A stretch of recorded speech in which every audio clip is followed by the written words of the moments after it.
Hello everyone, I'm your hostess with the mostest, 8-Second Gaming. In today's video, we have the Season 23 official patch notes. Now, for some reason, Respawn didn't release these until like right before the season's actually gonna drop, but don't worry, I've got you covered. We're gonna be going through these today and talking about everything that they are changing so that you can go into Season 23 with your feet running. But just quickly, if you guys are new to the channel and haven't yet, then you absolutely have to check out the GameLeap website right now. Over there, we have top-level coaches creating the best, most highly informative guides to make you the best player you could possibly be. Seriously, we have literally hundreds of guides on the site already covering everything you need to know about Apex. We got legend guides, gun guides, VOD reviews, mentality guides, positioning guides, everything. We've already helped a bunch of players hit new peak ranks and you can be next, so click the link in the description, pick yourself up a membership, and start to improve today. But okay, with that covered, let's move on into things, and for simplicity's sake, I am going to be covering these in order that they do appear in the patch notes. Just makes everything easier. So starting off, we have Lifeline Reborn. This is the new rework that's coming for Lifeline, because this season we don't actually have a new character, we just have a rework of an old one, and I do think this is going to be a good rework for Lifeline because lately she hasn't really been fitting into a meta, and I think this is going to be a good change for her. Now starting off, we have her passive. This is Combat Glide. You can hold jump midair to use her dock drone to glide briefly. But that's not all, they did leave her old passive, which you can use dock to revive teammates, leaving Lifeline free to defend. So when your teammates inevitably go down in a fight, you are still able to revive them while fending off the enemies that are pushing, like Lifeline did used to do, but now she has that little bit of extra passive boost with being able to glide. Now me personally, I don't know how effective this is going to be in an actual game setting, because if somebody's in midair just gliding, I think it's going to be pretty easy to shoot them out of it. We are going to have to see how fast she does move. And I think once players do get a little bit more used to the speed that she glides, I think it's going to be basically open season for a Lifeline that's in midair, similar to how Pathfinder used to be on his zipline. But moving on, we have her tactical, which is the dock heal drone. Now this is the exact same thing, it's just Lifeline puts her dock drone down, it heals nearby allies, but it also can be assigned to follow one of the allies once it is deployed. So if your team is being pushed or forced out of a spot by grenades, Lifeline can then attach it to someone essentially, and as you're moving, the dock drone will follow you so you can continue to heal up and get back into the fight without having to really cancel anything because of the grenades that are being thrown at you or the pressure that is being applied. Now this slight change I think is actually really good for Lifeline. I think this is going to allow Lifeline to have a little bit more flexibility in her play, and I don't think it's going to be doing anything to make her super broken. I do think this is a really good change, and I am really excited to see how it does play in the game. But now we have the big change, her ultimate. This is Dock Halo. You can throw Dock to activate a Halo shield system, and all players inside use health and shield consumables faster. Now this is a massive change because it's no longer the care package, but I do think that this ultimate is a double-edged sword and not a lot of people are talking about that. Because notice how I said all players inside. That includes your enemies. So yes, if you use it properly, it is going to help your teammates, but in an endgame situation where the radius is going to be a major factor, you could be helping out enemy teams. So I think this ability is really going to separate good lifelines from bad lifelines. And I think that this ability is actually going to add a massive skill cap to Lifeline. And don't think I forgot about the upgrades that you can pick through the class passive perks. Those are going to be talking about next. So for your level 2, you have to pick between Backpack and Extended Flight. Backpack, you can have 1 battery per stack and also see the battery count on death boxes. Or with Extended Flight, you can increase the time before Dock runs out of fuel by 1.5 seconds. This is going to be for your glide passive. I think probably the Extended Flight is going to be the one that people are picking most of the time. I personally don't think that Backpack is a super useful thing, but some people might like it, so I do think that these are good level 2 perks. And then for her level 3 perks, you have Enhanced Radio and Tactical Cooldown Plus. The Enhanced Radio increases Dock assignment range by 50%, and the Tactical Cooldown reduces your tactical cooldown by 10 seconds.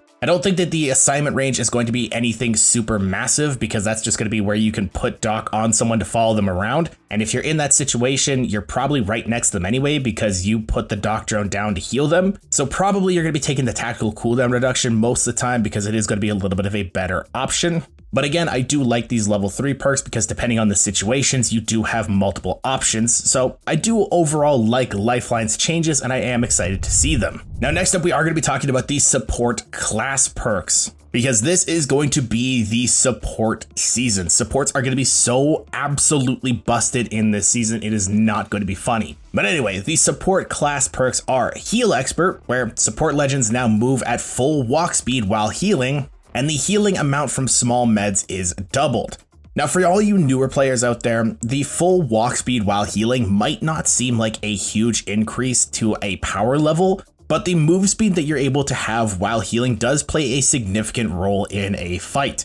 But for Revive Experts, support legends now have a 25% faster revive, 4.5 seconds, and grant health regen to their ally on a successful revive. This health regen will restore an ally to full health, but can be cancelled by incoming damage. And support legends will also receive this health regen if revived. Additionally, banner crafting and ally death boxes now spawn a mobile respawn beacon, and support legends can see mobile respawn beacons inside death boxes.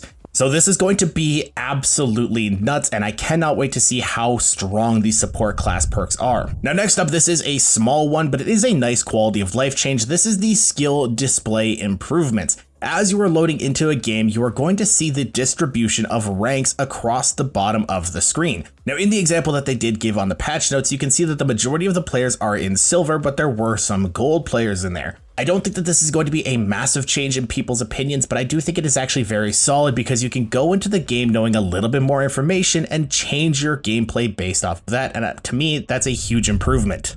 Now, next up, we have some balance updates, and the main ones are coming from Battle Sense. Now, they've added a voice line for when players are low on health. They've also added a voice line for when players are low on shields. They've added a prompt to heal when players are low on health, and your healing HUD icon will now flash when players are low on health. Also, this does work for ammo as well because they've added a voice line for when players are running low on ammo. The ammo clip counter will pulse red when in critical ammo state, and they've lowered the position of low ammo prompt on the HUD. Now, in my opinion, these are god-awful changes. This is Respawn essentially telling their player base that you are bad and we are going to tell you that you're bad.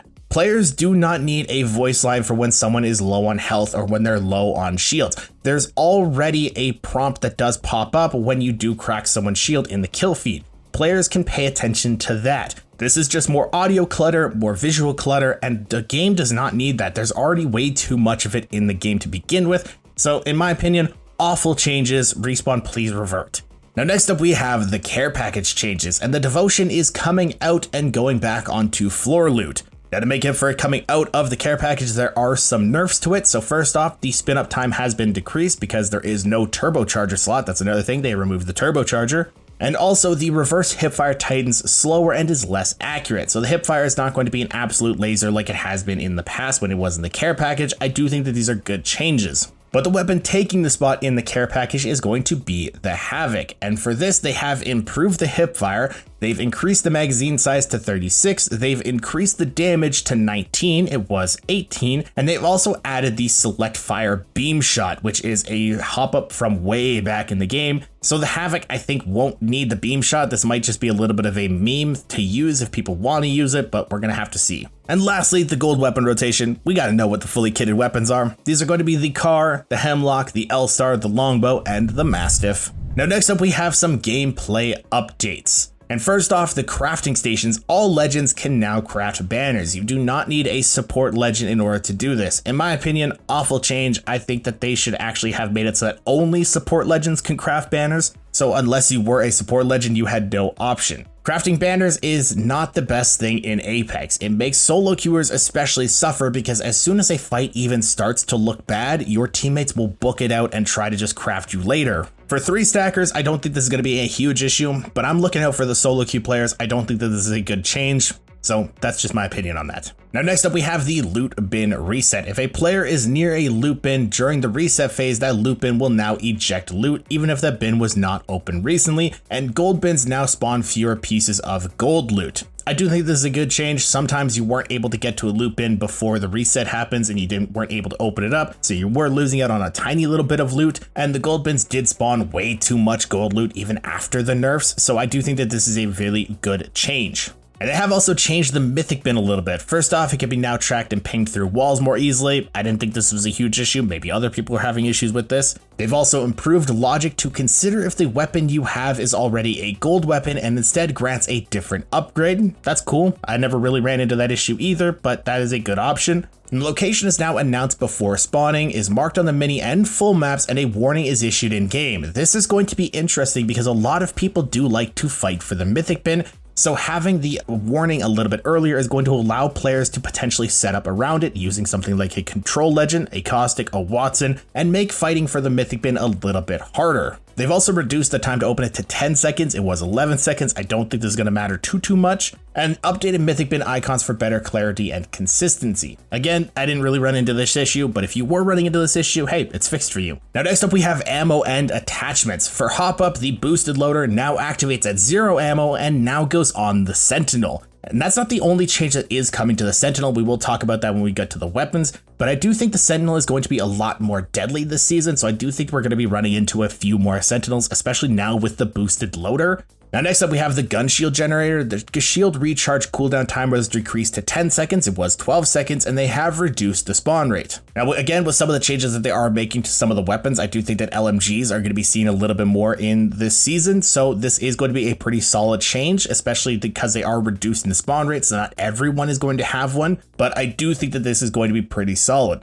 And they have reduced the spawn rate on hammer points as well. I already thought hammer points were really hard to find, but again, with some of the changes that they're making to the weapons, I'm glad that hammer points are going to be reduced because it's going to be harder to find them and not as many people are going to be running them. But okay, I've alluded to the weapon changes a lot in the last couple minutes here, so let's actually talk about the weapons changes. And first off, we have the L-Star. Now, first off with the L-Star, the damage was increased to 18, it was 17. Gold mags now reduce the cool-off time more than purple mags, and they have smoothed out the cool-off animations. The L-Star is probably going to be meta. Last season, it was actually pretty good. It was kind of more of a slept on weapon, but it just wasn't good enough to make it into the meta. But now with having the damage increased and the gold mags having even more cool-off time reduction, the L-Star is going to be pretty deadly, so do keep an eye out for that.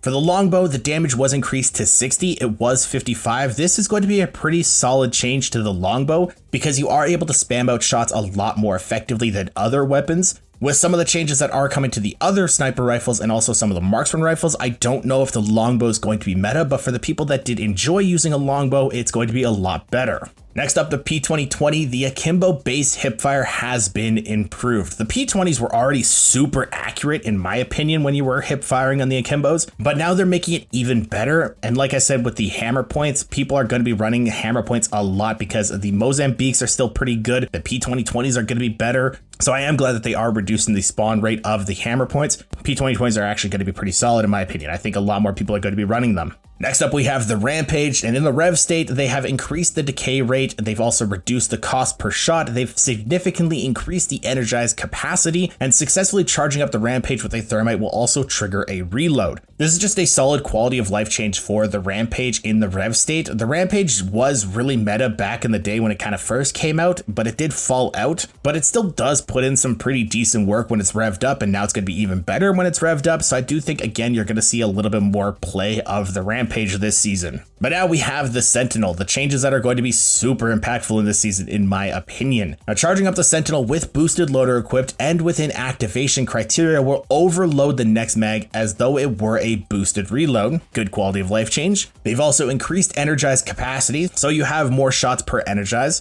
And they've also increased the energized total time, so if you're waiting between shots, you're not going to be losing as much energy waiting for the perfect shot. And again, like with the Rampage, successfully charging up the Sentinel with a shield cell will trigger a reload. Good quality of life changes for the Sentinel, and especially with the boosted loader, the Sentinel is going to be a really deadly sniper rifle. This is probably going to be the go-to sniper rifle once again, and it's going to be even better.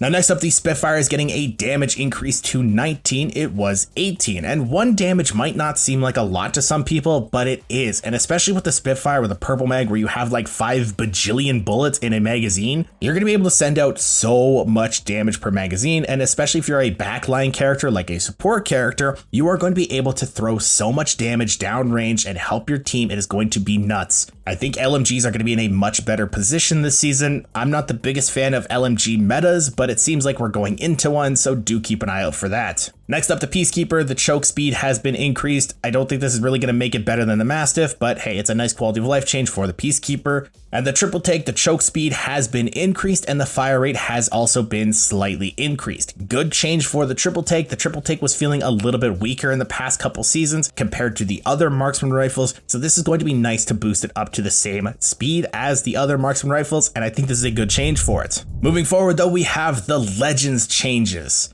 And there is a really big one coming for Conduits. That's the first one we're going to be talking about. And this is going to be for her Savior's Speed passive. This now works on allied death boxes and crafter when a banner can be retrieved. It also works on mobile respawn beacons and respawn beacons when carrying an allied banner. And it now works without a minimum range limit on downed allies, allowing Conduit to get to her fallen teammates faster. This is just going to be a really nice quality of life change for Conduit, because if she doesn't have any teammates, her passive was kind of useless. But now if you're running towards a death box or a respawn beacon, she's going to be a little bit faster, she's going to be a little bit more elusive, and she's going to be able to do her support job more effectively. I think this is a great change for her. Also, I am going to mention this here, but do keep in mind for any legend that did have the Bat Pack upgrade, in addition to the extra battery per stack, this upgrade will now also show the battery count in death boxes. I think this is changing for every single one, so I'm just going to mention it here. Now next up we have Crypto, and these are some really solid nerfs. First up, his surveillance drone now takes ring damage, 10% per tick. This is going to combat the cryptos that were just going invisible, sticking their drone somewhere in the ring so that it couldn't be shot and just sitting and waiting the game out. That was super annoying to try to deal with, and this is going to be a good quality of life change for dealing with cryptos.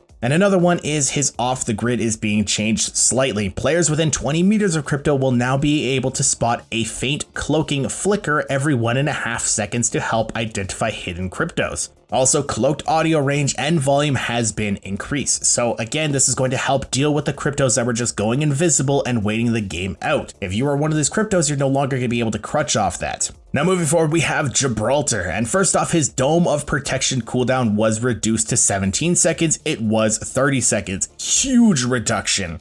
And it is no longer destroyed by Crypto's EMP or Maggie's Wrecking Ball. Again, another huge change. These were the two biggest counters to Gibraltar, and they were pretty meta. Now next up, his class passive upgrades for level 2. The Fresh Start has been removed, and the Shots has been removed. And now he has Big Brudda, which increases ult radius by 20%, and Fast Shotties, move fast with shotguns and auto reload shotguns on the Nox. The ult increase I don't think is going to be as useful as the move faster with shotguns and auto reload shotguns on Nox, because Gibby's bread and butter is bubble fighting. And another upgrade is for his level 3, which is the baby bubble. It now reduces the cooldown to 12 seconds. It was 25 seconds. So if you have the smaller bubble, you're going to be having a bubble every 12 seconds, which is a lot. Gibby does seem to be pretty solid this season, and I cannot wait to see how he actually plays out, because I do like Gibraltar. He's a really solid legend, so I'm excited. Next up, I do want to mention Horizon. The battery collection has been removed, and she is getting the changes to the Bat Pack, so it's the same thing that I mentioned with Conduit. Really simple, really easy. Let's move on to the next one, which is Mirage. A nice solid quality of life change is that the health bars on Life of the Party no longer show during his ultimate to give away the real Mirage. This was one of the biggest counters to Mirage last season, where he'd pop his ultimate after being shot and the health bar would be above the real one, giving him away. There are still plenty of other ways to tell which one the real Mirage is, but this isn't going to be as effective, so this is a good change for the 3 Mirage mains out there. Now next up, some of the biggest changes coming for the Legends is Newcastle. And Newcastle was already super strong going into this season, and they've decided to buff him for some reason. I don't know why, but I'm excited because, as many people know, I love Newcastle. So first off, his mobile shield can no longer take damage. I don't understand why, but yeah, no longer taking damage on the mobile shield. Sweet. And it can also be repositioned while Newcastle is down. So if you go down in a fight, you're still going to be able to give yourself some cover and allow your allies to revive you in a little bit of a safer position. I don't understand these changes. I don't know why Respawn did it, but I'm excited because buffing an already strong legend that I love to play, hell yeah, let's go Respawn. And also the knockdown shield that you do put in front of your allies while you are reviving them is getting an increase in health by 50%. White shields is going to be 300 health. Blue shields is going to be 450 health, and purple and gold is going to be 750 health. Again, I don't understand why. The shields were already a huge issue to shoot through if you only were one person trying to shoot somebody while they were being revived. And if you are taking the revive perk from the support category, you're going to be reviving people much faster, so you're going to be just absolutely decimating people with how fast and how much health there is going on. Newcastle is going to be absolutely broken this season, but that's not the only thing they're changing, because there are going to be some upgrades coming to his class passive as well. First off, Thick Shield is removed, and now he has Hero's Hustle, which greatly increases move speed while reviving, which again, really strong when you are getting a faster revive. But that's not the only changes, because for his level 3, the Stronghold Castle Wall HP improvement has been increased to 500, it was 250, making it really hard to actually spray through his castle walls. And a new one is going to be that his wall grants shield regen to allies in impact radius. The regen effect lasts for 15 seconds, and damage will pause the regen for 2 seconds and won't begin regeneration until revived if down. Now, in my opinion, I don't think a lot of people are going to be opting to take the shield regen for 15 seconds over the wall health increase, because that also energizes the wall so you can't be naded out. The wall health increase and also being energized is just way too strong. It's too good of a perk. The shield regen is nice, but it's not as strong as the other one, so I think most of the time players are going to be opting for the Stronghold perk instead. Now next up we have a slight change for Revenant. His ultimate shield will now regen up to 50 instead of instantly refreshing after a 3-second delay. It's a really good change. Instead of just instantly getting it, he's going to have a regen time which can be paused, I'm assuming, if damaged. Now next up we have some changes to Watson. Now even though Watson is in the Control Legend category, she is still a support, so she did have the Fresh Start perk where you revive allies to 50 HP. That is being removed though, and instead she's getting access to the Class Revive Expert perk. That is where you revive allies faster and with HP regen. So Watson, I think, is going to be the go-to pick for the